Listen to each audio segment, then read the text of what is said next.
Your right to mead shall not be infringed. Yes, there we go. Okay, I'm done. No step I'm on done. mead. Okay, let's kick this thing off. Let's do this.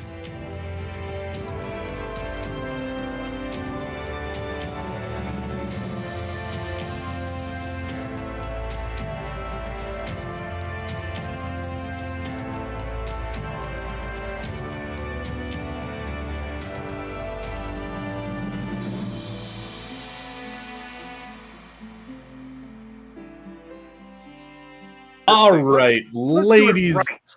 and gentlemen, and all you sunglass wearing weirdos. Welcome to the Black Tower Podcast, a Wheel of Time podcast. I am one of your probably insane hosts, Daniel, your Amin Khan Mahale. I wave the flags and sing the songs. I'm one of your definitely not sane, but maybe insane, but some kind of sane that's not normal sane host. Wait, Andrew. are you inflammable? Are you inflammable or are you flammable? Absolutely. And you all probably know me, but wish you didn't. I'm mostly right now, not kinda sane at all. You're Sora Von Mahale, Josh, and we're ready to kick off another episode. But wait, Yes, we are. there's more. But wait, there's more. Well, before we get to the more, we definitely want to see all of you at Evermore Park in Utah. We are getting together in October for our annual get-together called the Gathering Madness. It is the podcast's birthday celebration that we get to celebrate every year. This year, it is on the 13th, 14th, 15th, or 14th, 15th, 16th. 13th. It's Friday the 13th. That's And right. you know what? I'm going to drop the bomb right now.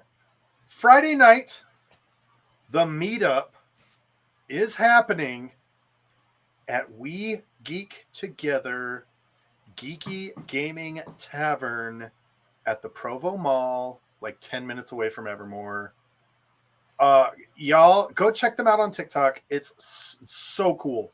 Such a cool shop. And yeah, it's going to be awesome. You guys are oh, God, that's bright. That's what happens when you take your sunglasses off inside. Your future must be bright. 13, Indeed. 14, and 15. Excellent. Definitely you want to be there. As Josh stated, we are actually not going to... Are we going to be at Evermore on Friday? We will not be at Evermore on Friday. That's right. Evermore is Saturday. That's what I thought. Everyone come on in Friday. Whatever time you get there, we'll be over at the Provo Mall at the meetup that night. We do want everybody to know that Utah is kind of a dry, strange place. So we are not likely to have alcohol at that particular meetup on Friday. We may go out for drinks afterwards. But Pause. we are... Daniel, they cannot hear you in the Discord. What? Oh, yeah. No flashy light. Mr. Daniel, you are not lighting up. He's actually Hold on. putting out to the Discord, but if you're not hearing him, you're not at the Patreon level that unlocks Daniel's voice. Good God. Can you imagine? This player has not been unlocked. Purchase DLC. All right. Roof Mistress, Dino, Smack. You should be Do good any of you now. hear me now? Oh, you should be able to See the light. You should be good now. All right. I'm getting Thanks a for pointing that lull, out, Dan. but I I'm not- appreciate it. Okay, Yep, cool. good to go. Yes, thank you very much. That would have been sad for the whole episode. My God. There's just these like 5-minute long quiet parts. What is happening? Oh, Daniel's talking. Anyway, back to it. Yeah, Friday there will be no alcohol. As a matter of fact, at the weekend game together. store. At the gaming store, yes. Yeah, but depending on time and desire, we may go grab like 1 or 2 drinks afterwards.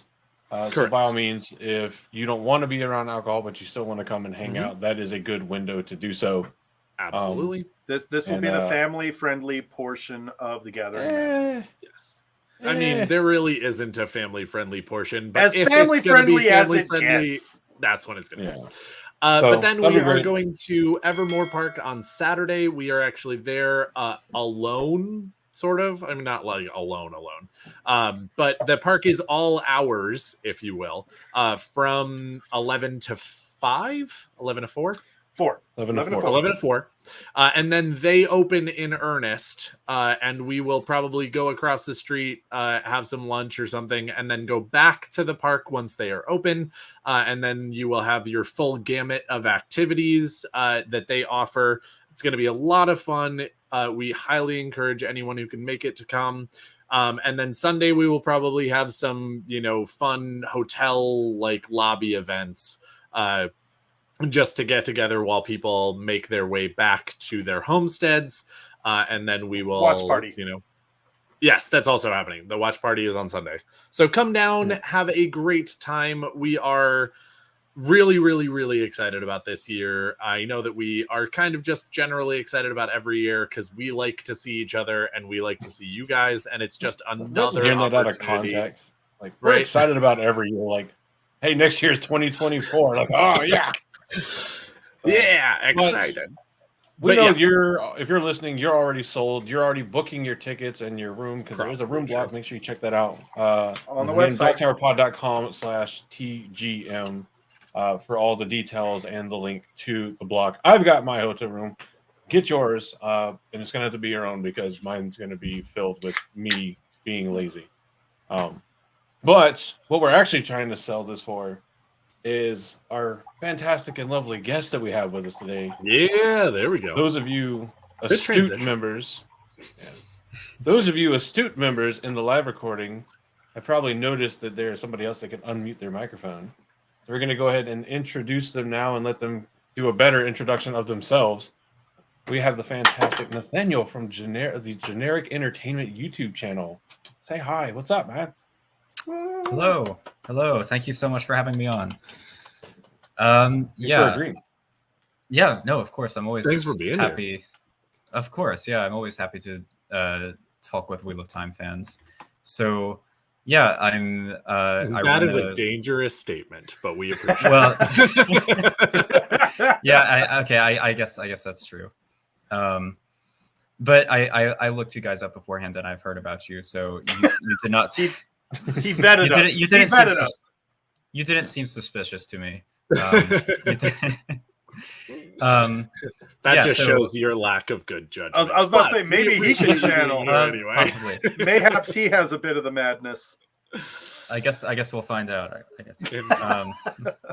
Well, we're very glad that you're here. Thank you for joining us. Tell us a little bit about your channel and sort of where people can find the all of the fun and exciting and cool stuff that you do. Yeah, so I run a small YouTube channel called Generic Entertainment, and I've been doing that for about a year now. It's kind of devoted mostly to books. There's a lot of Wheel of Time videos on there, which is why I'm here. But there's also lots of videos related to Brandon Sanderson books like The Cosmere, and I've done videos on like Dune and Ursula K. Le Guin, and different science fiction, fantasy books, and even some nonfiction reviews as well. It's also just like really about anything that interests me. I don't keep it too rigorous. But yeah, that's you can find me on YouTube at my handle is Generically Entertaining. Yeah. I will say this too. When I just you shared your link so that I could put it in the description below. Which, by the way, everybody watching on YouTube below, go to the freaking description below right now. Click the link to his channel. Go subscribe. You'll love it. One of the first videos that like stuck out in my visual area of responsibility here was do we need another Butlerian jihad? And I love that so much. It's so perfect, right, for today's day and age. Yeah, I am of the opinion that we do, so that's why. I mean, like the 90s were full of Terminator movies that like literally outlined this exact danger. Yeah. Maybe Elon was on to something when he said it's fine. AI It's in dangerous. the movies, so we're aware of the danger. so it can't happen. Yeah, True. can't happen. Perfectly There we fine. go. And there's no way movies would make us like trivialize the danger and Ever. give us Oh, perceive it absolutely. Oh no, incorrectly. never. That's why Think that would- Skynet has never actually is- been the butt of a joke or anything. This is gonna No. be so fun Yeah. tonight. Yeah. I can already tell. I'm so Yeah. excited. Will Smith definitely didn't, see the consequences of not social distancing. So, quite legendary. Wow. So it happens. I don't make the rules. You don't social distance, and you might be in a bad situation with your family dog. Like, Wait, is Will Smith just a cautionary tale? Didn't Yeah. social distance in I am Jesus. legend. Thing. I Am Legend. Thank you. Yeah. I was only getting Legendary, and I was like, I know that's wrong, but I Am Legend did a movie with his son and died in After Earth, so you don't want to do that. Don't do a movie Never with do a movie It had with the your AI family. with iRobot. And iRobot that dealt with Oh. AI. Yeah. with Alan Tudyk too. That sucks because Oh, Alan Tudyk is awesome. Alan Tudyk is so good. Good movie. You know, he played a chicken. Juilliard like as an graduate instrument, or Alan Tudyk. No, he's the chicken in Moana. Hey, oh, hey, does he? He plays Voices Hey Hey. He's Hey Hey. chicken, and he's Oh. and there's this great clip of him doing chicken noises and then looking at the camera and go, "I went to Juilliard." You're just like, that's hilarious. He's a. I am He's a leaf such a on the good wind. Watch how I. Yeah. Oh, Yeah. you're not going to hit a guy with glasses, are you? Oh, you hit a guy with glasses. I didn't see that coming. I didn't see that coming at all. Well, Anyway, it go to is- blacktowerpod.com, become a Patreon so that you can join us live. And you can also not be surprised when we have guests because you know Yes. who it is before we get started. True. And especially because we Inside joke. rarely get to use the no spoiler warning, we're going to use it now. So So even though our excited. fact checker Mihail isn't here to hear himself talk about himself/us, he's still here in spirit. There we go. Welcome to the Black Tower, a Wheel of Time podcast. All right, let's check this one. Well, look at that. This podcast episode is actually spoiler free, and that's a BTP guarantee or your money back. What? You've already spent the money. Okay, so no money, but I'm sure they'll send you coins or stickers or. What? What do you mean you spent it on booze and don't have merch? Well, I mean, I guess they can give you a shout out on Twitter or. What? What do you mean you're moving back to MySpace? Maybe they'll put you in their top 8? I just realized Morshadi was ahead of his time because the joke was made. We I just think made it was the made at joke. WatCon about just moving the entire Wheel of Time fandom to MySpace so that we don't have to deal with like Twitter or anything. Yeah, You mean that X? We don't have to X, deal with yes, X and Xter. Meta anymore. Hey, I'll change it when the URL changes. All right. Hey, look, There we go. look. I gotta say, and I posted this on Twitter. I'm gonna change Elon my VPN Musk to Japan did so not it'll never be learn X. The same lessons we learned as kids about using brand X. Nope. We got to use Joker products with the new ingredient Smile X. It gets a grin again and again and again. That's what This you is gotta why do. we're like 99% sure that Josh is already gone. Yeah. But so yes, everybody listening, this is intended to be a spoiler-free discussion. If we do dip into something that's spoiler or potentially spoiler beyond book 1 or season 1 of the book series / TV show, respectively. Yeah, season 1 of the books and book 1 of the TV show. Yeah, that's the one. Yeah. Perfect. We will Wait, do our strike it. best Flip it. to give a disclaimer The about spoiler it. warning, yeah. But yeah, so when we initially reached out, I had just watched, you did a video on your channel about how like Wheel of Time fans recommend the books to other people. Yeah. Nice. And for those that haven't watched it yet, but are definitely clicking the button to go and watch it now, kind of like run us through a little bit of that. Yeah. Quick So refresher on kind of like your overall thoughts. basically, I made that video because Wheel of Time fans are very funny in the way that they go about recommending their favorite What? series. Huh. And It's interesting that you use the word funny when you mean incredibly inconsistent. Sorry, keep going. there's a lot of baggage carried by that word funny in that sentence. So I've always noticed that, before reading The Wheel of Time, whenever anybody told me about it, they would always tell me how much they loved it, but also try to put me off reading it by emphasizing just how very extremely long it is, along with mentioning a lot of other things, some of which I talk about in that video, including, there's the dreaded slug that people always talk about, which some people completely trivialize it and other people overemphasize it. This idea that there's like 4 books that there's where nothing happens. And then some people talk about how they love the characters, but also the characters are so incredibly annoying. And there's like these kind of annoying jokes about gender relations that sort of get old after a little while, to put it lightly. And so I would like to report this interaction right here because I'm in this video and I don't like it. I was just gonna say I'm in this monologue. Continue. Yeah, so there's a whole lot of things that people say they don't like about the series, but paradoxically, they oftentimes say it's like their favorite series ever. And I noticed when I was reading the series for the first time that there were many things that extremely frustrated me, and that almost made me give up. But at the end of the day, I just pushed through, and I sometimes I would ask myself, why am I still reading this if I have so many problems with it? And then I realized, like, oh, I just love it. Like I really enjoy the series, flaws and all. And I guess that video was sort of me trying to.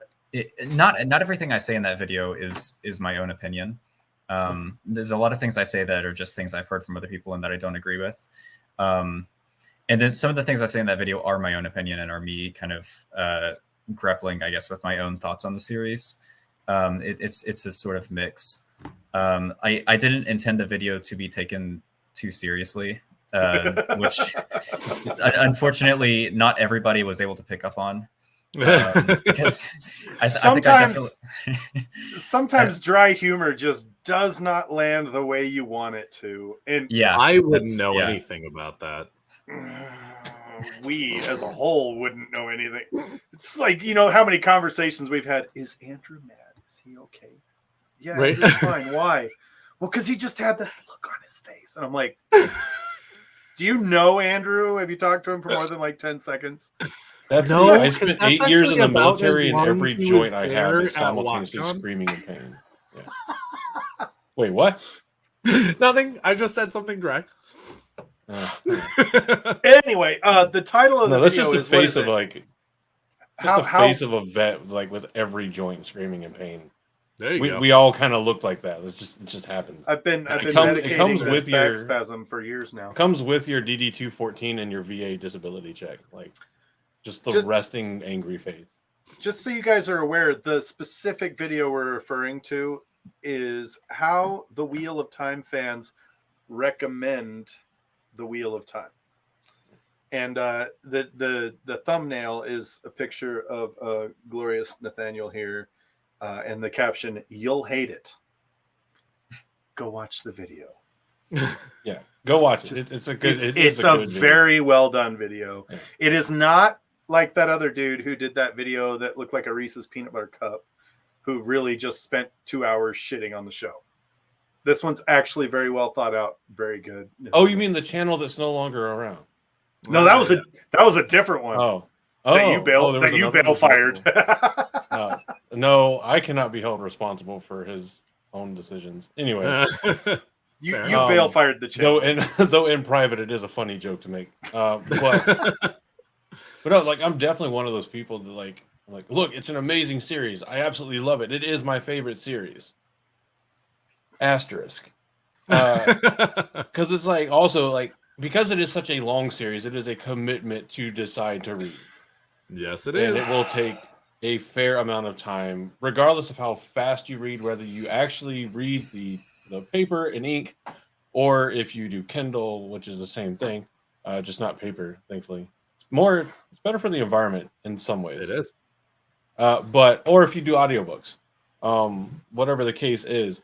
But ultimately, even recommending the series to you, I don't want to be responsible for the time consumption and the trauma that's probably going to come from at least a couple parts of the book, regardless of who you are.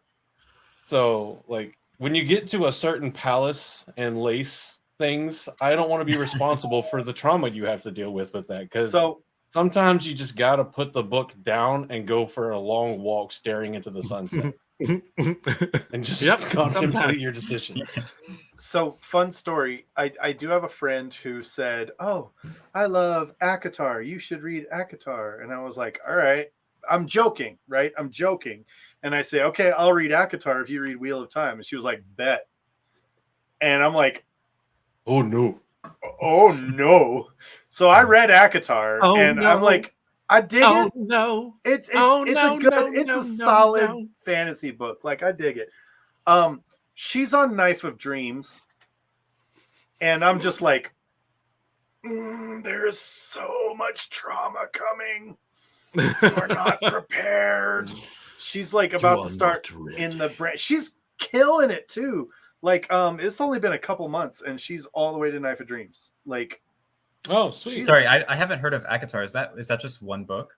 A Court of Thorns and Roses. It is a series. There are 4.5 books out that I know of. Oh, because I was going to say that's a pretty asymmetrical deal with. It is, right? Well, that's why I was joking when I said it. I was like, read 15 books and I'll read 4. Hey, like. If you read this pamphlet for this tourist agency, I will read the entire the U.S. legal code. Encyclopedia Britannica. Yeah. No, it's just interesting. Like, so when you say, Andrew, when you're saying that you don't like recommending the Wheel of Time is kind of a tricky thing because it is a 15-book series. Like, it's a huge time commitment, and especially with people who love books, because if you tell someone sit down and read these books, they're going to go, "Oh, cool. How many books are in the series? 15. Oh, that's several months bare minimum where my entire life is going to be focused on these books." Like, this isn't, like I had someone recommend the book Slewfoot to me the other day, and oh my God, loved it. Fantastic book. If you like the Puritan Salem witch trial type settings in the stories, fantastic book. Go read it. Amazing. Awesome. But I'm glad you clarified the things. I don't know how many people are going like, "Oh yeah, Salem witch trials. Good time." But it's great time. Loved it. We hang those witches. It's great. It's awesome. But I feel like asking people to read The Wheel of Time is kind of like asking people to start watching One Piece. Oh. Like, tell me I'm wrong. I mean, I want to say you're wrong simply because of how I feel about One Piece. That's sort of the way. The time commitment is the thing. Yeah. As a human who has never watched One Piece, I feel that in my bones. You're better off. Or has only watched a small amount of One Piece, not none. That's sort of the way I feel with something long-standing manga. Sorry. Yeah, I was gonna say that's sort of the way I feel about something like Star Trek, where it's like it's a really well-established, really loved series, and it's like I can appreciate why people love it, but there's just so many seasons, and I just to get into it, it's like a massive commitment, and I just don't know if I want that to be a thing. Like I've watched some good episodes and I appreciate it, but I can't go all the way in with all the shows, you know. So I will say. I was gonna say that's one of the ones where I feel like they actually did themselves a lot of service, and I love that they did. It was very smart and very, very good in terms of the fact that each one of them is a different series. That's true. So you can just watch the original, or you can just watch TNG, or you can just watch Discovery, or you can just watch, whatever. And I feel like that's a really palatable way of going ahead and doing the shows, because again, with Wheel of Time, there's no pause. You don't get to just watch or like read the first 3 and then go, oh, okay, cool. That was nice. That was fun. That was exciting. And then like everybody has their least favorite books in the series. You don't get to just skip those books in some ways. You don't just get to not watch Deep Space Nine because most people are like, this one's the worst, or like whatever. Like you have to read those books to a certain extent. I have heard Jonathan Frakes directly refer to Deep Space Nine as Deep Throat Nine. Apparently, the TNG cast is not a fan of DS9. I would not be surprised. Things are surprised. Like when you think of like a really nerdy fandom, like being in one as we are, at least like with the different interests we have, and especially with Wheel of Time. Namely, if you have a fucking Twitter account, for sure, absolutely, God, but it's a great community. But sometimes y'all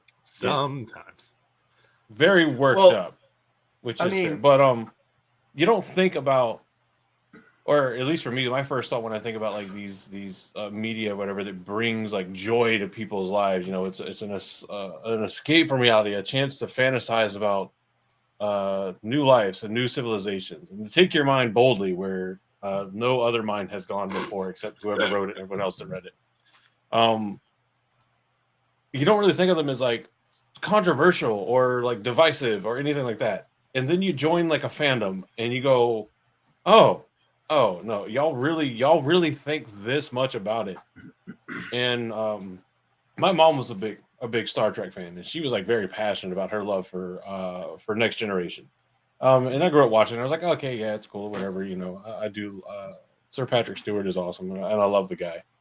But like, I was never that into it, and I was like, why are you so like fervent in your beliefs about this? It makes no sense. And now I do this, and people bring up things like gentling, and I go on tirades about how horrendous people are, and I'm like, oh no. Yeah. And are we the baddies? Right. I will say this. Look, and Nathaniel, real quick, let me ask you this question, Nathaniel, because you've got your channel. You're all over BookTube. How involved in the Wheel of Time fandom are you? Less involved than I was when I first read the books. Okay. But I still sort of keep up to date on, I'm on Twitter or whatever they call it now, X. X. Yeah. Well, they haven't even changed I'm not, the name yet. I'm not calling it that. So, I'm involved in like some of the I don't know if involved. I'm more of a lurker, I guess I would say. But I think so. The degree to which I'm involved in the Wheel of Time is definitely a lot less than I think all of you are, because I've only read the series once, and I'm on the fence about whether or not I will read it again, because even though I really enjoyed it, there's sort of this question of, as we were talking about trade-offs, like there are so many books out there that I really want to read.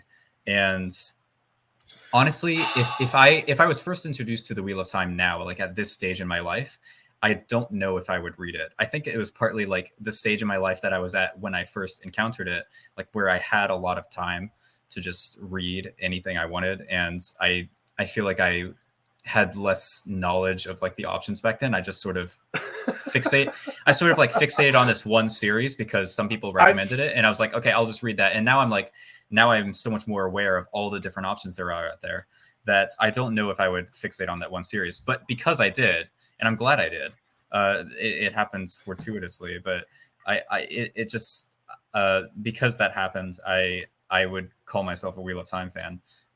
You are speaking to my soul right now, sir. Like, exactly.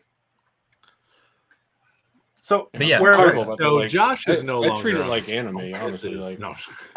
yeah. I find How myself dare doing you the slander? same thing with like whatever media I'm consuming. So like when it comes to like watching TV, like I could definitely watch more than just the first episode of The Last of Us that I actually want to finish. It is a desire to finish watching that, or watch House of the Dragon or the Lord of the Rings TV show. All this stuff I could do, and then I get home and I turn on the TV and I go to the familiar Crunchyroll app, and then there's the 4 seasons of Overlord right there, whatever, that I rewatch for like the 1000th time instead of going and watching something new that I haven't seen.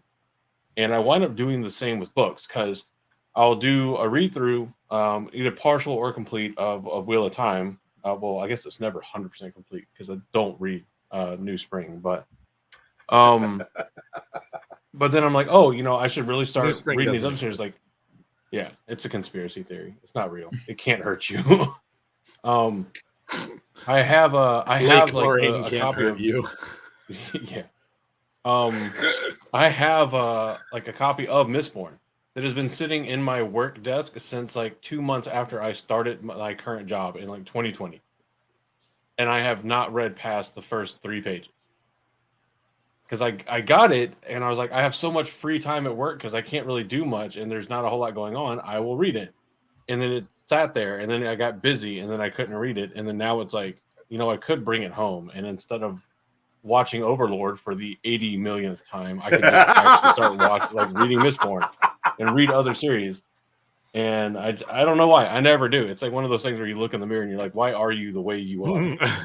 Okay, I don't have an answer. work hack for anybody who is at work who finds themselves with a good amount of free time but needs to be staring at their computer like they're still busy. Nook is an app that you can download on your computer and read your books, or I believe Amazon has books on there as well. So you can actually sit there and like read a book on your computer screen and do the old Alt Tab away from it to your tickets and such. So I'm just saying that is an option. It's a viable option. Yeah, that's Nathaniel, what would you say your absolute, like, so we know you enjoyed the Wheel of Time, and we like fully like understand and agree with in mass, overarching, enjoyed it. It is a thing that happens. What would you say your favorite book series is? Like the one that you just sat down and to this day you love?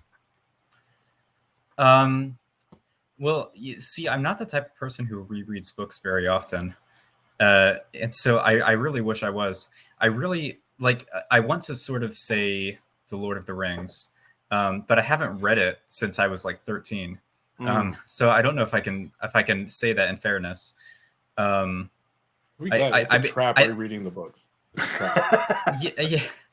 I think I sort of get stressed out about trying to read new things instead of retreading old ground. But Lord of the Rings is definitely something I need to reread because I think, like, if I had to pick a favorite fictional universe, that would probably be it. My favorite series, I guess it sort of depends on my mood. I think the Wheel of Time is like a great series to just sink your teeth into and to just get completely absorbed in for like a really long period of time, and it was like what I needed at that point in my life.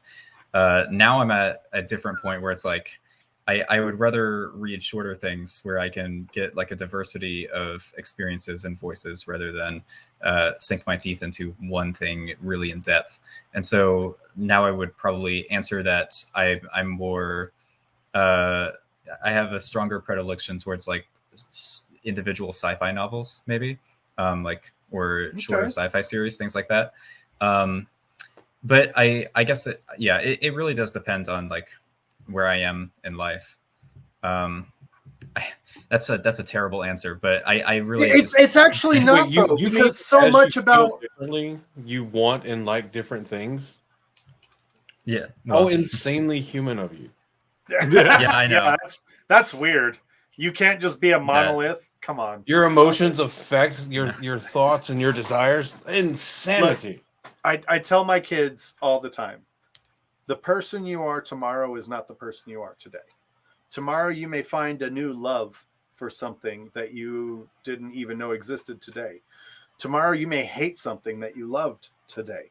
You're going to be 1,000 different people throughout your life. So just learn to like roll with it.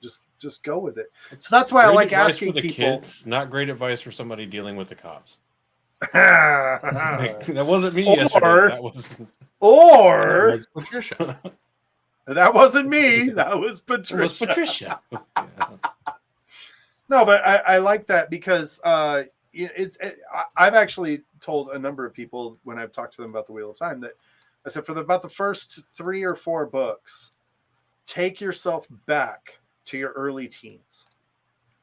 Get in touch with that sort of inner child and read it from that perspective. Just kind of let yourself go and enjoy it. And if you do that, A, you'll be hooked and you'll have to know how it ends. But B, it does. It kind of gives you that sort of like, oh my God, like sort of a nostalgic feel, even though it's something you're experiencing for the first time. And I think that's a real alluring, powerful aspect of the Wheel of Time books is that if you kind of de-age yourself mentally, which Regress yourself? regret, get in touch with your inner child. You find out that you really, really enjoy it, and I feel like there's something, I don't know. I like to think there's something healthy about that. Yeah, no, I totally agree. Yeah, that Yeah. makes a lot of sense. And I think like letting yourself go with the flow is sort of the only way to enjoy that series. Like I see sometimes people talking about when I see people complaining about how long the series is and how overly extravagant the descriptions are and things like this. I kind of think that at that point, if you're not enjoying that at all, then you should just stop reading the series because it's probably not for you. And like if you're going to enjoy it, you just have to accept the pace for what it is. You have to sort of assume the role of I don't know, somebody like sitting by a campfire listening to like somebody tell a really long-winded story that just goes into an excessive amount of detail about everything, and you have no control over it. You just have to listen.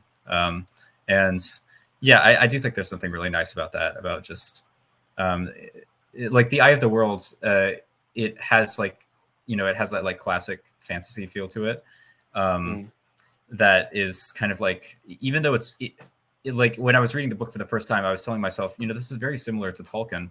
It's not doing anything particularly original, and yet at the same time, I couldn't stop reading it because it's good. Like, it's a really well written and absorbing book. So, yeah, I think that's like the best way to enjoy it, probably. All right. To be abundantly clear, I am not like. I love everything you said. I was not laughing at you. I don't know if you're looking. Oh, no, we're laughing at the Patreon legend. chat. Which sure by the way, guys, if some if you aloe wanna for Daniel for that like what made me laugh wasn't so much what Leia said, was Daniel's reaction, like, because that's what I saw first. Daniel just being like, well, I just like the idea of like I don't feel burned at all. Accurate statements are accurate. Why would I feel burned when that's exactly how I want to live my? I've spent 31 years perfecting this. This is who I want to be. You know what? I commend you on being who you want and owning it. Cheers to you, sir. Hey, Slanja to you, sir.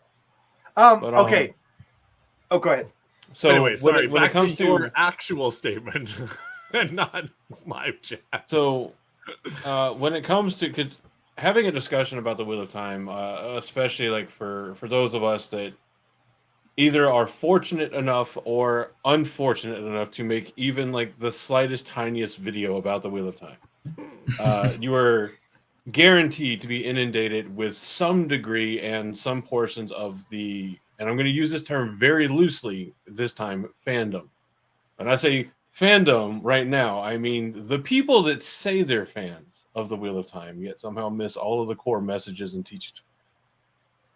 It's a different topic. Some of them. Your experience Some of them. with the fandom. I know you said you used to be more involved with it while you were reading. Was that like during more so like the forums, like on like Dragon Mount and Theoryland, things like that? Did you mess with those at all? Like any of the earlier OG websites or anything? Not too much the earlier websites. More on like Reddit and Twitter and other social media sites. So but yeah. So you probably saw my post about the TV show first coming out. I'm just going to claim that right now. You saw it. When was that? I'm so When important right now. Years ago. When When it was first announced that Amazon purchased the thing. Would have been. Oh yeah. I made it a would have post been around like August or so, 2018. Yeah. That's what prompted the creation of this very show. Was I saw the news that the TV show was coming out and went looking, and there was nothing. And like every other person that wants, safe, accurate news, I went to Twitter to look for it. That was your first mistake. No, yeah. No, Well, I at mean, the ultimately, time, it it was led to actually a this, so it relatively turned good- out all right. Yeah, I was gonna say, especially at the time, it was actually a relatively good place to get news for this particular thing. Yeah. Let's see. Oh God. Two years ago, I Going on 5 posted. years. Jesus. Oh, come on! Why aren't you gonna? 2 years ago, I posted a meme that was Wheel of Time. That was funny. Congratulations. 3 years ago, I posted a meme that was funny because I keep trying to pull up the meme and it's like, hold on, I'll let you. Stupid. It's like cutting it off. It's like not showing me the whole thing. Oh wait, no, it's not showing me the whole thing. Yeah, shut up. You're so well. You don't have a green screen. You have a green wall. Like so. But that is yeah, true. that, I mean, that it's looks having green wall. that looks pretty similar to my own post history on Reddit. It's just a lot of I posted a lot of Wheel of Time memes like 2 or 3 years ago. Or 5 years ago. It was 5 years ago. It's how long we've been. Well, the podcast has been around. Correct. Yeah. Yeah. So, and the funny thing is, the article has Stephen King's picture on it because it was Dark Tower TV series announced, Mm. and then So Wheel you of Time didn't was even like get a it sub correct. note. No. Oh, Wheel okay, of Time was gotcha. in the article, but everybody at the time was like, Stephen King. Oh my God, Stephen King. Oh, by the way, Wheel of Time's doing this thing. But anyway, Stephen King, and it was like, no, fuck you. We know who the star is. Yeah. What did they announce about Stephen King? The Dark Tower. The Idris Elba, This was Matthew like McConaughey 5 Oh, the years. movie? Yeah. Oh, August, yeah. Okay. August 16. Wow, that was a while updated. ago. Updated. I mean, Sorry. I was right. Yeah. Posted. Oh, yeah. It feels like it. Posted March 1st, 2018. Bruh, anything that happened Oh, wow. Never mind, I was late. pre-COVID was so So long Nathaniel ago. was right on where he was I like mean- 2018. Yeah. For lack of for lack of a better phrase, anything before COVID was a fever dream. Yeah, no, it was so I mean, long ago. I have think- aged a decade in the last 3 years. Yeah. COVID itself was just like a massive hangover, not like a normal hangover, like an all-night A Bender massive- in Germany Jägermeister hangover. Just bad. I've still got my desk calendar at work set to the day that they sent me home when COVID was breaking out. It was like March 7th. And it was like, they were like, yeah, why don't you go home and start working remotely? Because I had a cough. I had like some sinus issues going on. It was mostly allergies, but they were like, well, you're kind of respiratorily compromised. So you go ahead and go home and start working remotely. I was like, cool. The following week, everybody in the office was exposed. And I was the only dude who could work on site for like a month. It was awesome. I can't wait to have kudos kids for and that tell shit. them about the 2 years that every cough meant instant guaranteed death. Oh, And absolutely. So both physically, spiritually, and socially. Oh, you coughed? You're dead to everybody. So Nathaniel, do you have? I know this is a big question because there's a lot of books. Do you have a favorite scene which may or may not involve spoilers. Which so may or may not think involve about it, spoilers. and then we'll let people know, and then you can talk about it. I'm So not just- saying you need to choose one that's not spoiler. So- I'm just so- saying. It'd be funny if he was Spoilers. just like, yes, I do. And just didn't. That's it. For the next minute. Well, we'll see. Well, We'll see. I think I can just say the name of the chapter without spoiling anything. Okay. That's fair. Yeah, that would be Veins of Gold, probably. Yep. Boom. There you go. Which is that's a pretty it's a standard answer, but It's a I good feel like one. that was But the it's scene also where almost objectively the right answer. I mean, it's no farce for me it's knows, like the but- scene where the whole series sort of clicked into place. Why I said almost objectively, Andrew. Interesting. Yeah. Like talk about that. Like, what do you like? Well, Shit starts it's coming the scene- together. It's the scene where I think thematically the whole series comes together.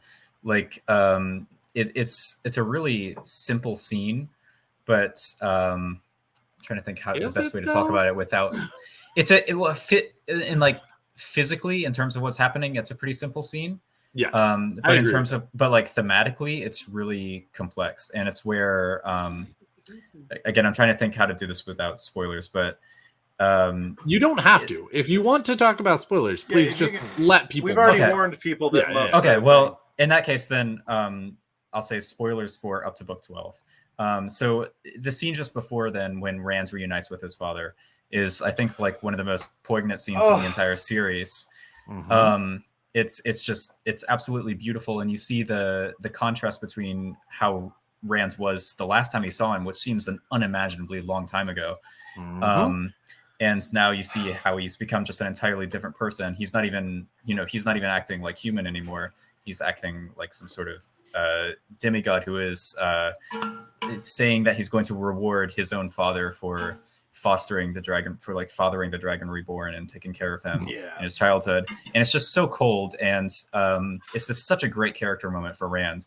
And I think that's the moment where it clicks for both Tam and the audience how much Rand has changed. And then just immediately after that, and it also clicks for Rand too, I think, in that moment, 100%. how much he's changed.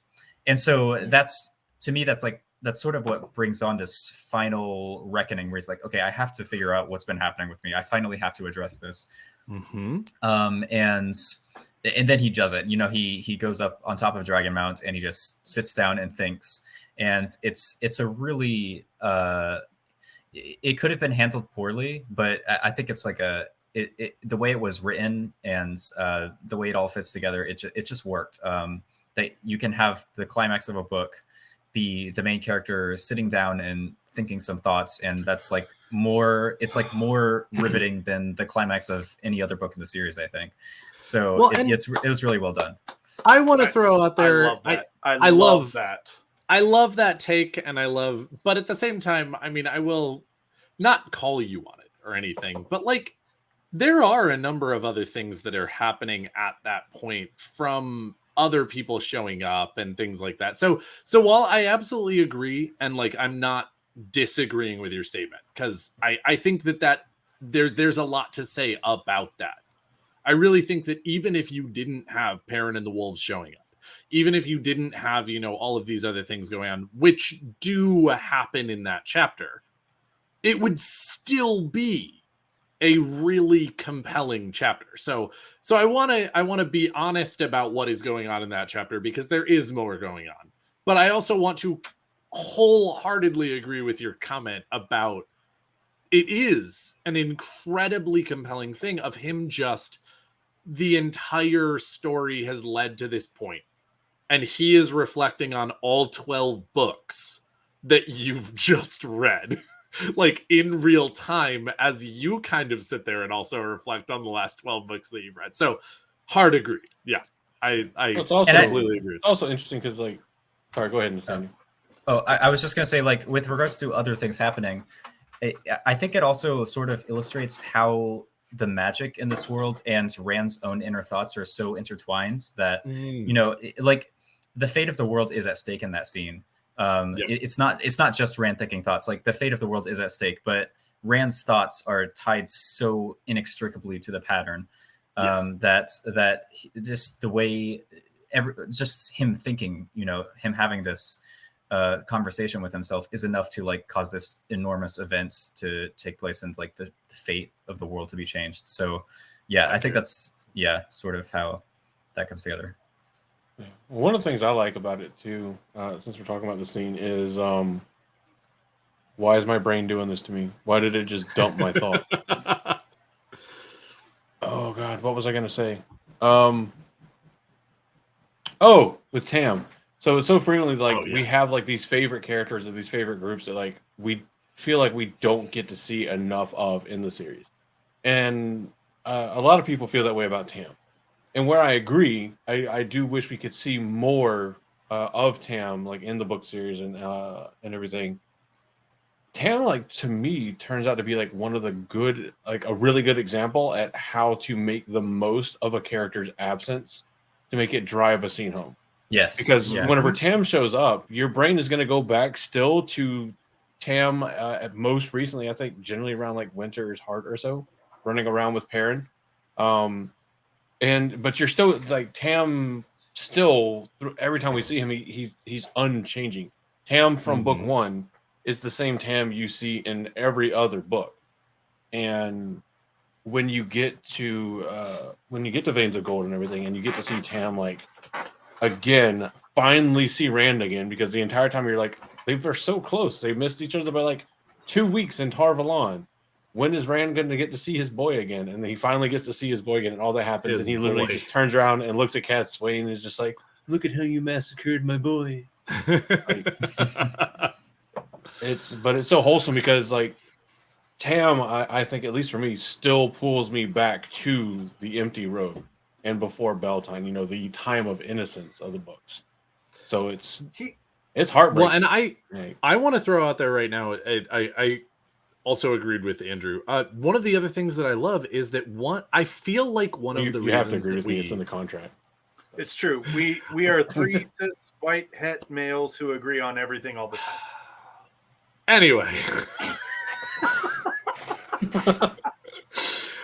One of the things that I appreciate so much and feel sort of like deeply in my bones is once you actually learn that Tam was Rand when Robert Jordan made his first draft of the book, that it was always intended to be this older character with life experience and having gone through a bunch of stuff already, and then finds out that they're the Dragon Reborn. And of course, Tor.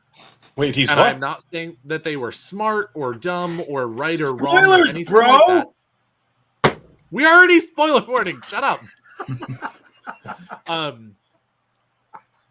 They decided that it would be more relatable and whatnot, especially with the people who are more likely to buy books with this type of cover and this type of content and blah blah blah, that they would turn the protagonist into a young adult rather than this sort of almost not wizened but like lived human being. It's one of the reasons that I feel like we all connect so much with Tam is that Robert Jordan connected so much with Tam, and he's like going through the whole story as this like character that we're all sitting there being like, you guys all realize that like Tam is Robert Jordan, right? Like he's the guy who Loyal is Robert Jordan. Sure. There are aspects of Robert Jordan in everybody. No. That's his. He's even said that's his avatar in the books. Yeah. And then Avienda gets their Sanderson Griel. Hell. Okay, Tam but does again, something you in this chapter. What I mean in this way, though. Like again, I agree with your statement. I've heard the interview. You're not wrong. I'm not actually telling you that you are incorrect or anything like that. But again, like Robert Jordan is this I have lived this life kind of person. Yes. He is this, I have experience that is both good and both very bad, and I have made peace with who I am as a human being and the things that I've experienced. And now I'm ready to just sort of live the rest of my life however it ends up happening. And Tam is I'm sort gonna of throw that a person. curveball at you Uh-oh. and say that Tam is the sort of person that whether we see Robert Jordan as similar or not, Tam is the sort of person that has survived combat, that has dealt with this stuff, that Robert Jordan wishes he was, at least as he views himself. I can appreciate that. I can very much appreciate that. So it's can and go I there. think it satisfies a little bit of both, because you still get loyal Sure. as, you know, his avatar Well, in the series, As the chronicler. but you also get this like very much gone through, like if there was trauma, he's gone through it figure. But Tam, like, at least to the outward, and that's one of the things, like, I wish we got really in Tam's head to see how he actually thought about stuff. But Tam seems to take everything in stride. Yes. And I think that's part of the reason why so many people love him as a character, because he's been through the ringer. Like, he's been in combat, he's been through war, he's had to witness and probably commit some like pretty serious like atrocities, or at least egregious acts. I mean, war, it's in and of itself is an atrocity. War is hell. and War an is hell. egregious No, act. I mean, Yeah. But then, to finally go back to, come home to your small town, and then, very soon, relatively after, in the span of time, like lose the love of your life. Mm-hmm. And then to, deal with Rand and see what's going on with him and be absolutely helpless in that situation. So I think one of the He's a good things dad. that we need a 100%. book about how to be dads written by Tam Althor. I would read the shit out of that book. What Like, to okay, expect when you're as- expecting the Dragon Reborn. When you're expecting a baby on the slopes of Dragonite. I've said to people over the years that the Wheel of Time will mean different things to you at different stages in your life. Me, as an emotional, moody teenager, Rand was my guy. Like, oh God, everything is so hard, and I bear the weight of the world on my shoulders, and Rand, No one I identify with it. You don't understand. I'm so unique and amazing, full of teenage angst, and you don't understand me. Like, I get it, right? And I understand, and so I get it. But as I grow older, I got to the point where I was like, oh You my didn't God, love me I'm like at my Matt. Chemical Romance. You don't deserve me at my Parkway Drive. So Matt is like, leave me alone. I want to go flirt with a hot lady, have a couple drinks, throw some dice, and just leave me alone. I don't want to. And I'm just kind of like, oh my God, yes. Like, I feel that vibe so much. But even then, I have to take it a step further. Because and I know we're specifically talking about Tam here. I mean, we're talking Tam about does whoever you something want, bud. that I think is very underappreciated, very poignant, and very powerful. He walks up to Cadswain, looks her dead in the face, and starts chewing her ass out. And even when she wraps him up in flows of air so he can't move, he still stares daggers at her and is like, He just ignores bitch, it. Like, he doesn't even react to it. He's just like, whatever. what did you do to my boy? You Like- massacred my boy. What have they done to my boy, my son? Look at what they this. did to Look my at how son. Cat Swain slapped my boy in the face. No, but like that's dad power, like 100%. And I wish to be half the dad that Tam is. That is a desire I have for my two kids. And again, this is what we come Well, back you to. better with the get to Wheel of practice Time. him with the longbow. Where's your flame? Sir, I in your have void now? a longbow. I have a bow. Like, don't make me go grab it. I will. I don't know. I still beat you in your backyard. I got that Two River Snipers. Okay. shit. Gathering Madness this year, sir. I will reclaim that I'm title. gonna get my There ass- I'm gonna is get an my ass archery beat. range at Evermore. You're I'm going gonna down, lose. sir. I am absolutely gonna lose.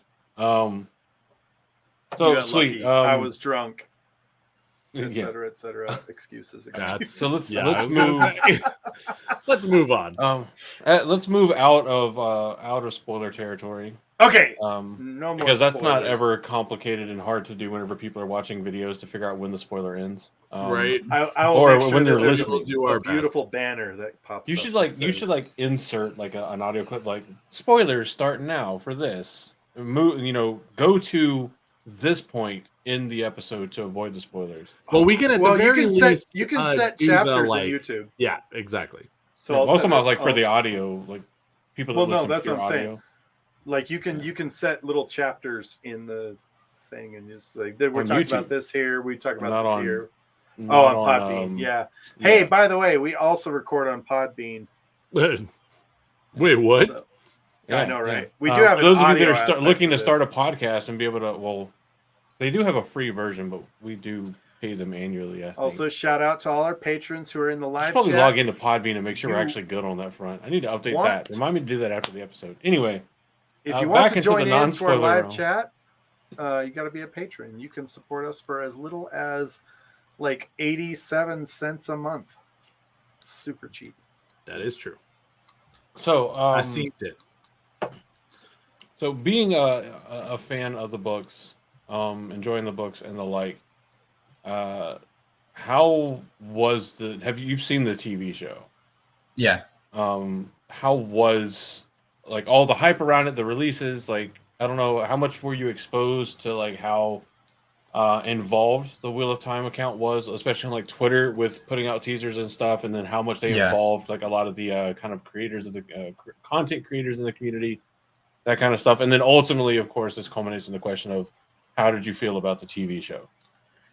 Yeah, I mean, the time before the show came out was probably the height of how involved I was with the Wheel of Time community.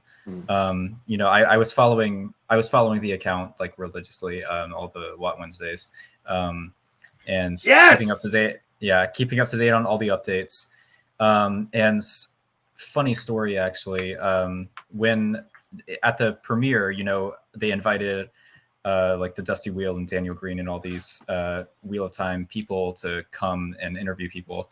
That was happening in London, and at the time I was actually studying abroad in Oxford, not too far away from London. So I was I was seeing all these people who were in London at the Wheel of Time premiere on the day of the premiere, and I was like, you know what, I kind of just want to go down to London and see if I can just walk in. So I went down to London and I found the place where the premiere was happening. It's at this place called the BFI Theater, and they wouldn't let me in. So I just stood there for 2 hours looking down. I could see everything happening in the premiere. I could see all the cast and everything.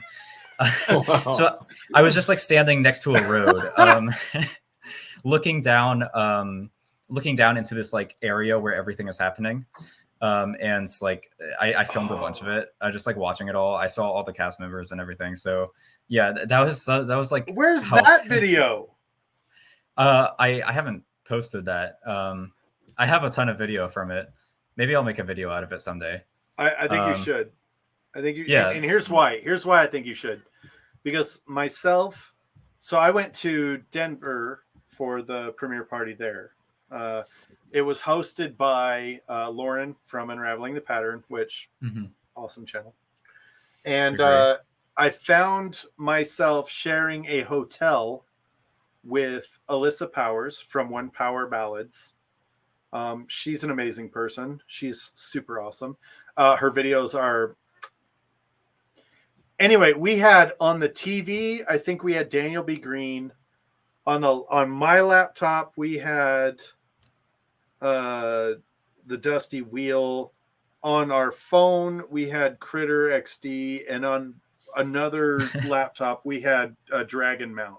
We were watching the entire thing on 8 different devices right there. So what I would love, where I'm going with this, what I would love is to see a video from the outside looking in, and there they are. Yep, there's all. Look, that's Dragon Mount.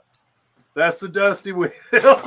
Yeah, I mean they were all standing next awesome. to each other. So, yeah, I couldn't hear anything they were saying though, so I was also just listening to them on my phone while watching them in front of me. But yeah, That's good because then you didn't hear So- the one person go like, "Is that one of the actors?" Yeah. I wasn't gonna say the name. I'm not trying to call Oh somebody shit! out. I'll bleep Like- that out. My thing is like if you are so lucky to not only be invited to a premiere, but to have like many things paid for you to show up, and you get this enormous privilege, I would highly recommend being at least familiar with the actors and cast of the show that you were there to do. I love that. I love that Daniel Green called her out on it too. He was like, "You just said that in front of like 12,000 people watching me right now," and she's like, "Oh." Like and knowing the very minuscule amount that I know the Goblin, which is no more than Josh or Daniel does, because I think we've all met him and talked to him for about the same amount at like Jordan Con. I absolutely believe that whenever he did that, he switched from the I'm doing a live interview brain or like live coverage brain to the like I'm just saying what's happening right now brain, and then like probably later was like, oh, I just called her out in front of all everybody on the live stream. Maybe Goblin King, like, I know you're watching because you're a huge fan. It's the first thing Daniel does when he wakes up is he turns on But Black Tower podcast. I think maybe you should weigh in, like leave. And a then he comment below. laughs. Like, were you And then he calling her laughs. out? Were you calling? I think you were calling her out. Let's revive 1.5, 2-year-old drama. Right. That's what we do here. We don't talk about it when it happens, but 1.5 years later, we're gonna bring it back up. Little darling, I'm not gonna say what I was gonna say. Like we a like bad stirring flare. the shit. Leave it at that. Yep. But anyway, sorry. Continue. So I that's feel you. awesome to be able to like kind of like. I mean, it sucks that they didn't just let you in because they should have. They should have like foreseen like your absolute glory and let you in. Absolutely. It's like, no, you don't get it. I'm a fan of the book series. Like, let me in. You Like, should have told him you were Taviran. If you show me like a first edition copy, well, if I of was Eye of the if I was Taviran, I don't think I would have had to say anything. I could have just True. walked Okay, right good in. point. But Good point. um, Good point. Good point. Or Or that's cool. You get maybe see you're all that Taviran, from but the the pattern outside. was like, you need to record it from the outside so that possibly, yeah. balance. People inside, people outside, as all things should be. So no, that's awesome. That's really cool. And yeah, I would love to see the footage because that's never the footage they release, right? Like, what does the party look like from the outside? Like, show us all the cables, show us the poor cable management. We don't need to see like the prim and proper red carpet. So that's awesome. And you were following the show, like, so were you like following or seeing like a bunch of like, because I know there were like Dusty Wheel and Dragon Mountain, and they got like they were able to release or put out some stuff and kind of help hype up the shows. Were you following all that as well? Probably, because I think the show account retweeted it all at least. Yeah, I was following all of that quite closely. And then I was like really, really excited about the show. As for my reactions to the show itself, I had a lot of different reactions, and I'm still like, yes, so did we. How did you feel? Yes. Well, I at first I felt mostly pretty good about it, but I think I got more disappointed with it as time went on. But there's still lots of parts I love in it. However, as a whole, I think it mostly failed. I think that I think that there were just a lot of poor decisions made, and not all of the problems of the show can come down to that, because obviously there were like huge production issues. And I think the show like really suffered for that, which is such a shame, and I can't blame anyone for that. Obviously, I can't be mad about anything but COVID for that, really. But yeah, so there were a lot of production issues, but aside from that, though, even before everything started going wrong, there were still a lot of decisions made that I think were like not the best decisions. And there was also a really heavy-handed, what felt to me like a really heavy-handed studio influence in some parts Yes. where, like, especially in the first episode, it felt like a lot of stuff got cut that just it really like interrupted the flow, and it made me so, you know, like the early chapters in the Eye of the World are really immersive and really get you hooked. And the first episode of the TV show is pretty rough. Like I wasn't really hooked by the show just after watching the first episode, and it felt like there were some editing issues that were just kind of awkward overall. I did think the show got a lot better towards like the middle of it. And, you know, oftentimes a lot of people talk about episode 5 as being one of the worst ones because we spend so much time focusing on a warder. I think that's one of the best episodes in the show. I actually really, yes.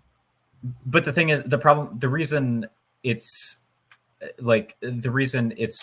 a little bit of a problem, I guess, is that it's not that the episode itself is bad. I think it's quite a good episode. It's just that there's too few episodes.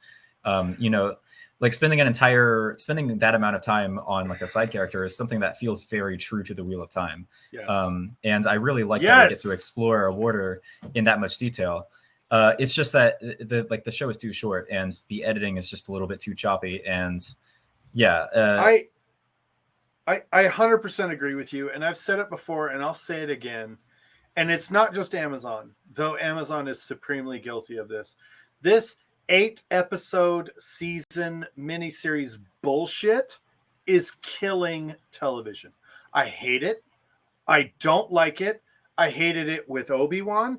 I hated it with all the Star Wars 8-episode miniseries bullshit they did. I want a coherent, long, thought-out story. Now, if you can tell a full story in 8 episodes, great. 100% wonderful. Good on you. But if someone says to you, I've got this story, I can do this, and I want to do this, and I want to do this, and I want to do this, and they go, cool, make it happen in 8 episodes. Fuck you. I'm sorry. I'm saying it right now. That's why I like anime. Almost every anime that makes it to like TV show style production, guaranteed 12 episodes. At the bare minimum. Now, it's a lot easier, to be fair, to create the visual part of anime because, you know, it's drawn. Because all you have to do is draw it. Right. Yeah. I mean, now the voice acting part is... I will die on this hill. It is definitely easier to draw an animated series than to shoot a television show. The 8-episode format of television. Maybe a better phrase would be it is more fail-proof because you're drawing it. You don't have to worry about locations and shit. So it's more that is true. It is less logistically a nightmare. That I will 100% give that to you. You are kudos to the artist though, because I can't draw a stick figure with a ruler. So. But yeah, no, I agree. And episode 5, like, yeah, go ahead, Danny. Sorry, I actually want to throw out really quick before you go because I want to let Andrew totally say agree something. with me right now. But Josh, I do like you, and I do think that when a studio really heavy-handedly says to someone, you get this many episodes, tell your story in that many episodes, otherwise fuck you, that is very problematic. I completely agree. You're right. The one thing that I've actually really appreciated, and I'm not saying that this is an amazing company, I'm not saying that they're doing everything perfectly, please do not hear that. Disney has actually said to all of their Star Wars shows and all of their Marvel shows, tell the story you want to tell. You get as many episodes as you want. And so the Obi-Wan Kenobi show that you brought up, that was them deciding that was the story that they wanted to tell in that many episodes. Just like The Mandalorian and Hawkeye and, you know, a number of different things. And again, I'm not saying that they're a perfect company. I'm absolutely not. There's a whole different other conversation. But I am saying that if you tell someone you get or you get as many episodes as you want and your story is 8 episodes, fucking go for it. It's when the studio is really heavy-handed and tells you the number of episodes and the number of minutes that you get to tell your story. That can be a big problem. Anyway, I just wanted to put that out there. I just wanted to say it out and loud. we know for a fact that Rafe said, I want a 2-hour premiere and 12 episodes. Like, Correct. I don't know No, that's the exact number, but he yes, straight that's up why- went to Amazon and said, no, and that's a perfectly Yes. great distinction to make, because where Disney said, you have artistic license, tell the story you want to tell. You need 8 episodes? Great. You need 12 episodes? Mhm. Great. Do you. We will support that. Hey, example of a production company doing it right. And granted, I'm not going to go into all the rest of the Disney stuff, but when it comes to Yes. that particular instance, Yep. that's the way it is. We know that did not happen with the Wheel of Time. Correct. We know Rafe and team what are they called? Team showrunners? We got Team Jordan. The showrunner. Well, team it's showrunners. Yeah, it's not called a team whatever. That we you know what? The Team writers' showrunners. room. I'm It's making like in general what they were referred to. team the writers room. And when they said straight up, Amazon, we want this, Amazon said, no, you get 8 episodes. And they said, Yes. okay, what about this? And Amazon said, 8 1-hour episodes. That's what you get. Yes. And And it again, seems as I though we're am getting not- that in season 2 as well. I think they're gonna have to push for more episodes as the series gets denser, because so after book 3, 4, we start getting into like some really dense parts of the story. Yeah. And You're I'm absolutely hoping that they at least expand to 10 episode seasons at least. Well, and again, this is the one if other they thing survive that that long.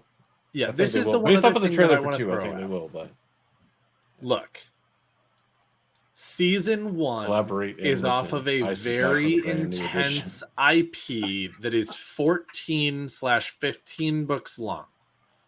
I absolutely appreciate and understand that Rafe wanting to do it right, or at least from all accounts that I can see, I am convinced that he would like to do it right, said, I need this number of episodes to do the first season.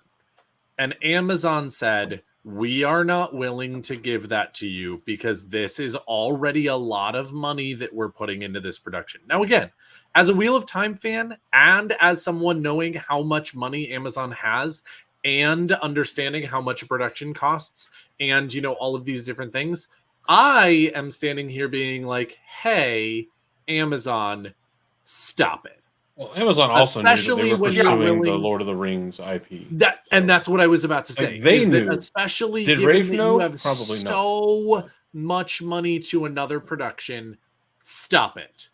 Get some help. Yeah, we're gonna give But the at Wheel the of Time the most same money. time, I do understand the idea behind this is the first season with the first episodes of a show that no one that does not have a track record yet. Okay. But and maybe I'm wrong. Once I'm not they an have Amazon proven exec. themselves, I think they're going to get more money, more shows, more time, all of it. But again, we have to let them get there. And I'm not saying Won't be that coming means from that you have to merch, that's love the guaranteed. show Jesus. because There is no merch. with its all, What all its merch? flaws. That's why I said it won't be coming from merch. There's reasons for that, and There's reasons all for that that. kind of fun stuff. Anyway. But anyway, I'm gonna get off my So- soapbox now. You guys are great. as we're coming here to the wrap it up Yes. point Indeed. of the show, because well, it's just our natural wrap it up point, and we don't want to take up everybody's time for all of Tuesday night. Favorite episode, least favorite episode from the TV series there, Nathaniel, and if different from the episodes, or even within the episodes, favorite scene, worst scene. Yeah, sure. So if that was not implied or imperative, this is going to have spoilers through season 1, which I'm guessing you are already aware of and whatnot, but just to say it out loud one more time. I think my favorite episode is probably going to be either 4 or 5. It's hard to. I mean, 4 had a really well. I think emotionally it was a pretty solid climax. There were some kind of weird things about that final scene and the battle in the forest. But I think that, you know, the scene at the very end of that episode with Nynaeve was quite well done. And I liked the slow build up. And then episode 5 I already talked about. I liked how it was calmer than the other episodes. It felt like we were like settling down a little bit more, getting to focus more on the characters, even if we sort of sidelined the main characters. Just taking that episode by itself, I liked it, even though it doesn't necessarily fit into the broader season. So yeah, it's going to be probably one of those. My least favorites, I mean, it would have to be episode 8. There is a right answer for the worst episode. There is, yeah. Favorite. I mean, obviously, episode 8 had like horrible production issues, yes. But then there were just episode 8 is kind of also where they sort of what's the phrase I'm looking for? They jumped the hook with regards to like the book continuity, or they jumped ship on book continuity. Jump the shark. Whatever, yeah. No, whatever jump the shark is not the same thing. Jump the shark is putting I don't know the what cart before the okay, horse. but they kind of did. I'm not saying they didn't. I'm just saying he was saying that they were jumping from book content, not jumping the shark. I Those think are the two phrase different is like things. Jump the rails or fall off the rails, kind of some combination, like train off things. the rails, yeah. Something like that. I don't know. Whatever it is, we know what you're talking about. Nathaniel. Yes. If there's anything we're known for on this show, it's accurate English. Period. Yeah, we are good wrong once. With. sorry, continue, man. But yeah, I think episode 8 was sort of where I became less excited about the future of the show, because I kind of had this realization that maybe the show wasn't made for me. Like this is going to be like its own thing, and like I going off that episode. And there were plenty of earlier scenes that made me feel this way, but this episode especially, it made me feel like it was really hard to imagine my favorite scenes from the books having the same impact in this version, in this retelling, based on the direction the story is going. And I'm just like, I wasn't sure if I was willing to completely have enough faith in the showrunners. Maybe, you know, maybe they'll completely come back to the continuity in season 2, or maybe they'll. I don't think so. Guarantee that they will. I don't think so. And so, yeah. So now all indications say no. Yeah. And so now I'm kind of like, you know, this is going to be it's going to be a different show with like some Wheel of Time elements, a lot of Wheel of Time elements, but it's going to be like its own sort of story. Which is like, you know, if they do something great, then that could be really cool. But it's not like the show wasn't necessarily made for me, and so I'm like, sure. I'm less excited about it than I would be as somebody who was like a huge fan of the books and was thinking that this was going to be an adaptation of that. And I have a hard time imagining the last battle. I think a lot of my excitement for the future of the series when I was reading it came down to like, is the last battle going to be good or not? And it was great. In this show, it's like, is the last battle, is like this build up going to be worth it? And I like, it's hard for me to imagine in this format with the way that things are going, that the last battle is going to be like as epic as it needs to be. And so I just, again, I don't know. I'm not as excited as I was. I will say three things on that. Amen. The first being absolute same.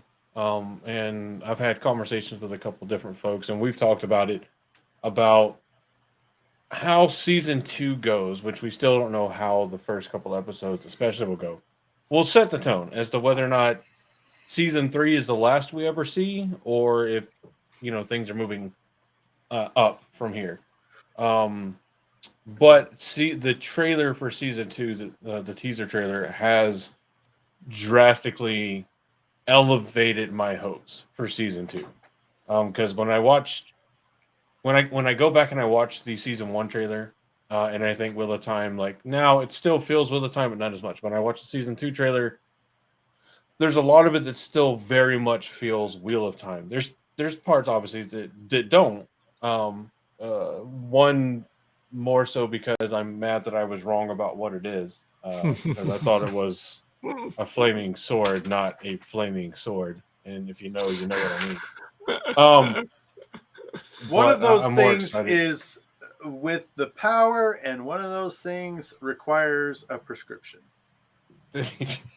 An ointment, and it's really awkward. Anyway, but there's two things that I keep that wound up sticking in my mind about thinking about the TV show. And the first one was the kind of warning or framing that Brandon Sanderson gave about the TV show when he was asked, "What would you Yes. advise to viewers?" And he's like, think of it as several, like 2-3 entire turnings of the wheel after what we read. And I think that was a very apt way to describe it. I mean, there is the implicit knowledge of an adaptation isn't a scene for scene remake. Things have to be changed to fit within production constraints. Yes. But that was that. But I will say the most jarring statement for me that kind of made me go like, "What?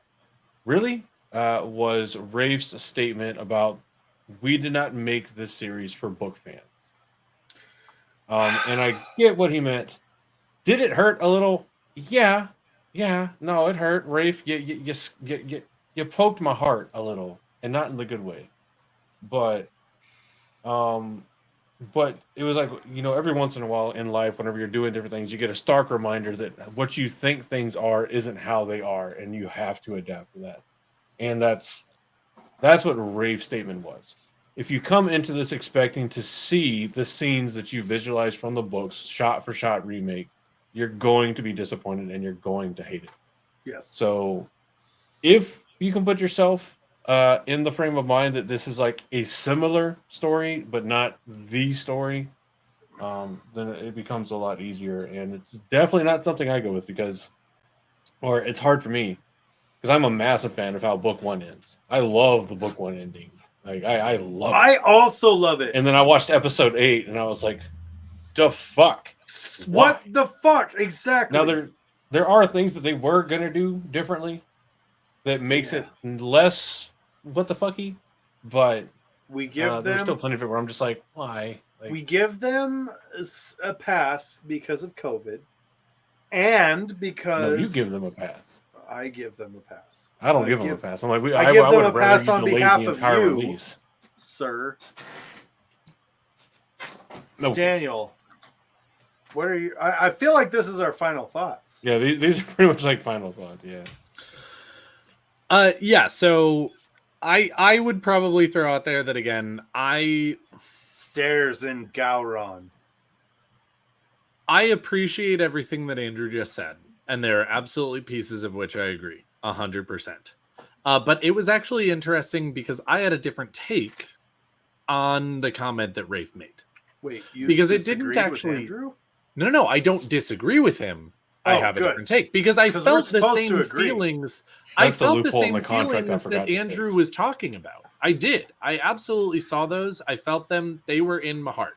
But on the other hand, I also realized one of the things that I actually really appreciated about Game of Thrones is the fact that there were a lot of people that I knew who read the books who were standing around being like, this show is really cool, partially because I have no idea what's going to happen. And that is actually my take about the Wheel of Time. Look, I love the books. We will always have the books, and the books in my imagination go a certain way. Was I expecting more of that in the TV show? Sure. I'm not going to deny that. I'm not going to be an asshole about it and be like, no, I wasn't. No, I absolutely was hoping for and expecting a little bit more of my headcanon. Sure. In the show. Now, is that necessary to me? No. Because you're a bit of an asshole if your headcanon is the only TV show that you would accept. Now, again, it being so far off your headcanon to be a problem, I can also respect that. I'm not saying that it had, like, if you're saying, oh, it didn't follow my headcanon, I don't like the show, bring other receipts, is really what I'm saying. because your headcanon was probably never the show that was going to happen. Just like I absolutely appreciate that my headcanon was probably never what was ever going to happen in the show, because we have different headcanons. No. Right? Exactly. What? And for every million people who wrote the book, or who read the Daniel. book, there's a million different headcanons. Daniel, That's kind you of and the point. I are cis het white guys. How can we have different thoughts? Anyway, my point is, one of the things sorry, that am I'm I actually leaning very into that too excited. much? Yeah, I'll you stop. kind of are. But I I love want you to very much. stupid it is. Sorry. Go ahead. Yes. Finish. But my point is that there are absolutely pieces of the show that I would have done different if I was in Rafe's position. There are absolutely pieces of the show that I would have done different if I was an Amazon exec in the Amazon Studios boardroom making the decisions. That is never not going to be true. And I appreciate that. And I appreciate anyone and everyone who says that that is true about the way that they see the show. That being said, I'm also really excited to see what they do with it. Because when it comes right down to it, as long as they have the right spirit, and I feel like season 1 was not completely off, there were differences, there were changes in both character and spirit, there were differences in scenes and spirit, and all of that. Completely agree. I'm not trying to tell anybody they're wrong. I feel like they kept the spirit enough for me to still continue to be very excited about how they are going to continue the show and what they do with it. Now, if that does not change your opinion, that is absolutely fine. I'm not here to change your opinion about the show. If that does change your opinion and you are now a little bit more excited about it, that's awesome. I am glad to have helped. I will say this, and thank you for that. I will say this. Am I 100% excited about the changes in the TV show from the books? No. I am not 100% excited about it. Do I feel like the TV show adaptation is at the same level as the Peter Jackson adaptation to the Lord of the Rings movies? No. I do not feel it is at the same quality. Okay? Now, having said that, one, I recognize that one of our biggest limiting factors is Amazon saying to us, you may only have 8 episodes, no more, no less, period, end of story. So Rafe and Sarah and all of the showrunners who have this stupidly enormous task of adapting a 15-book series full of introspect and thought and emotion into a TV medium of 8 episodes for 8 seasons, it's going to be a completely different story. I'm sorry. It cannot be the same story we read in that format. Period. End of story. There's no chance of that. I've said repeatedly, if season 2 is the same quality as season 1, we will not get more Wheel of Time. Now, I'm hopeful. I'm hopeful for season 2. The trailer has come out. The trailer looks amazing. We do have colors in the weaves. We do have colors in the shots. We have improvements upon the filming itself. And I go back to my initial response of, hey, guess what? TV shows are the way they are. And guess what? Season 1, generally speaking, not the greatest season. Also true. I mean, Game of Thrones didn't even start getting traction until season 3? I want to say it was like season 3. Correct. Daniel is confirming season 3. I never watched Game of Thrones. So. That's entirely okay. I did, and I did a rewatch, and I stopped where they also should have stopped, about halfway through, about 2, 3 episodes into season 7. Stop. I will say this. But- I will say this. I'm excited. I'm excited for season 2. I remain cautiously optimistic. We will be hosting a season 2 watch party at the Gathering Madness October 15th Season 1 of this year in Pleasant Season 1 Grove, watch Utah. party. If you no, cannot that's gonna be out attend, there. My bad. Sorry. if you cannot attend, it will be live virtually. All right. If you cannot attend physically, You mentioned season 2, and I immediately went into like some kind of panic mode of like, Yep. we No, can't I heard guarantee that it's coming out yet. But then I'm like, wait, October is after September 1st. August, September, October, November. Yeah, My bad. boy. Okay. I'd rather us and under than over promise. I'm overall, I'm excited for season 2. I feel like I'm reading the books for the first time because I don't know what's going to happen. So let's Be sure to tune in to our YouTube I want to channel. grab this as as another final thought from Nathaniel, because I feel like we've led into it well. With the season 2 trailer out and what information we have about it, are you excited for season 2? Do you think it's going to be better than season 1 off of the heavily limited information we have? Yeah. What are your thoughts? Yeah, I would say I'm excited, although I am less excited than I was for season 1. Sure. But I am still excited, and I think there's a very good chance that it could be better. We don't have the production chaos, and it looks like you mentioned colored weaves. Like we get stuff like that in the trailer, and that's a really good sign. With regards to what I was saying earlier about this show being like a different sort of story with Wheel of Time elements, like I don't think when it comes to adapting books to a different format, to a visual format, I really don't think it's a bad thing to completely change the story, because there are a lot of fantastic book adaptations that just completely butcher the original book. I think the much more relevant factor is like the competence of the writers and the editors and just all the elements that go into a production. Sure.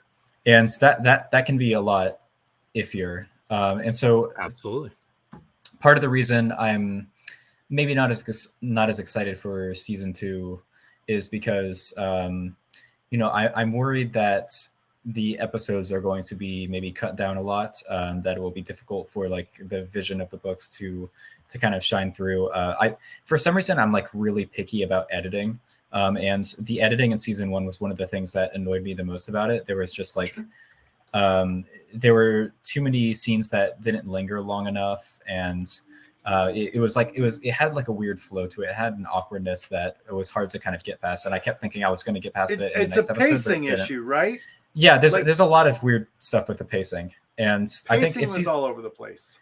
Yeah, and if season 2 can fix that, then like that's going to be one of the most important things for me. Even if they completely change the story,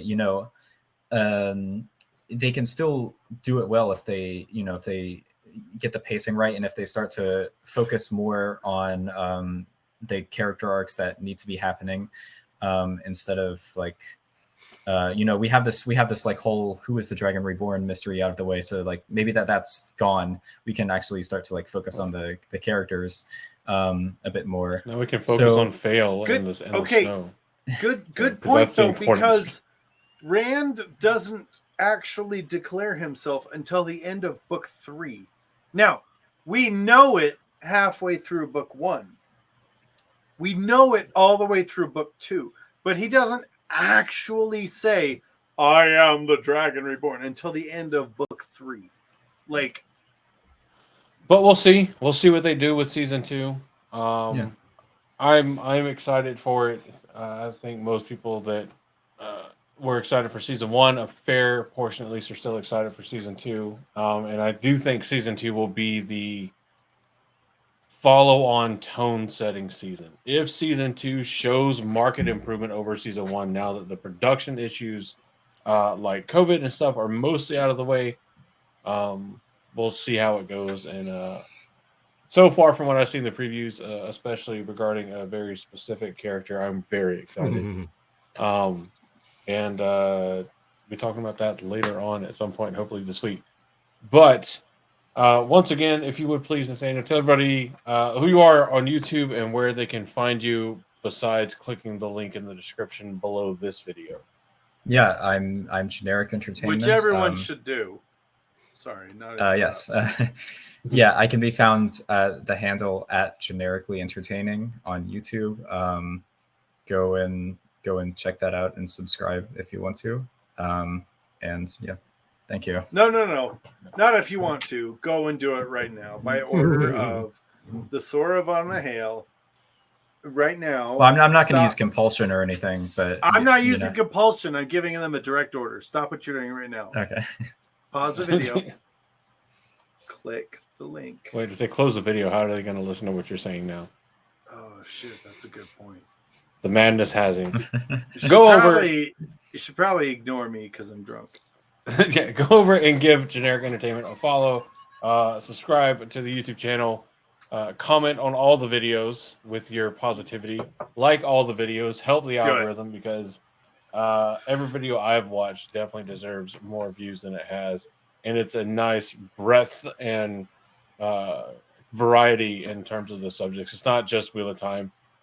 You get all kinds of fantasy book related stuff. So all you Sander fans out there, there's plenty of Brandon Sanderson over here on Nathaniel's channel. So go and check it out. Thank you so much for agreeing to come on and chat with us about this. Yeah, of course. Hopefully it was fun, as much fun for you as it was for us. It was a lot of fun. Thank you so much for I'm having glad you me on. enjoyed it. Hell yeah. But for those of us here at the Black Tower Podcast, we're going to go ahead and wrap things up now and go get the Sora von Mahale his wine because he's clearly. You have wine for me? Yeah, we do. It's very special. I love wine. In its own So marked good. barrel in the dungeons. Once it gets past your lips. Yeah. But I have been Andrew, your by Jean Mahale. Your turn, Josh. I've been Josh. You can do it. Your Sora von Mahale. Thank you for joining us tonight. Thank you for being the best light blasted listeners of all times. Thank you to Nathaniel from Generic Entertainment. We have supremely appreciated having you on the show tonight. Everybody, okay, for real. I know I was joking about it earlier, but for real, go down to the description below. Get the link for his YouTube channel. Click on it. Click subscribe. Super great videos. If you like Click that noti bell.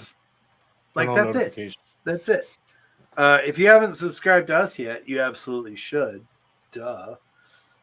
We hope that you've appreciated this show. We hope you've loved this show. We hope that you have appreciated this weekly dose of madness.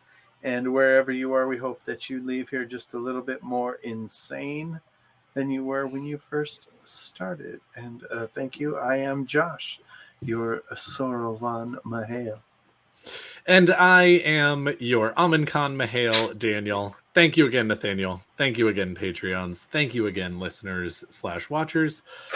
We want to give a big shout out to all of you and wine Josh shortly. If you don't see him on the next episode, you know exactly what. But again, we hope that as long as you're not Josh, you're having a wonderful morning. And in case we don't see you again, good afternoon, good evening, and good night.